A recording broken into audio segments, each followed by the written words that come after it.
আদিবাসীদের উন্নয়ন নিয়ে নবান্নে মুখ্যমন্ত্রীর বৈঠকে যোগ দিলেন না মালদার উত্তরের সাংসদ খগেন মুর্মু। বিজেপির সাংসদকে বৈঠকে ডাকা হলেও খগেন মুর্মুর অভিযোগ কোনো এজেন্ডা নেই, কি বিষয়ে আলোচনা হবে সে বিষয়ে কিছু জানানো হয়নি। খগেন মুর্মুর আরো অভিযোগ, শুধু বৈঠক হয়, কাজের কাজ কিছু হয় না। আদিবাসীদের অনেক সমস্যা রয়েছে, সেই সব সমস্যার কথা শোনাও হয় না বৈঠকে, সমাধান তো দূরের কথা।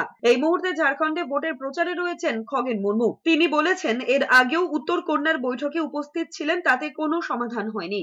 মানে যে মিটিংটা এজেন্ডা আমাদের কাছে নাই, আমাকে তো দেয়নি কিছু, কি আলোচনা হবে তারও জানা নাই।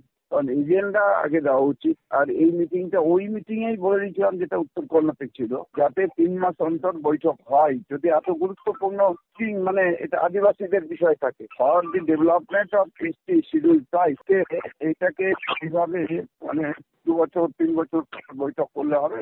বছরে 4 বার কোয়ার্টারলি করা উচিত। সেখানে এই বিষয়গুলো আদিবাসীদের উন্নয়ন কতটা হলো, কি হলো না হলো, এই সমস্ত নিয়ে আলোচনা করা যায়। এখনো করলো না, 3 বছর পর আবার বৈঠক ডাকলো, কি হবে? কোনো বৈঠকের কোনো এজেন্ডা নেই।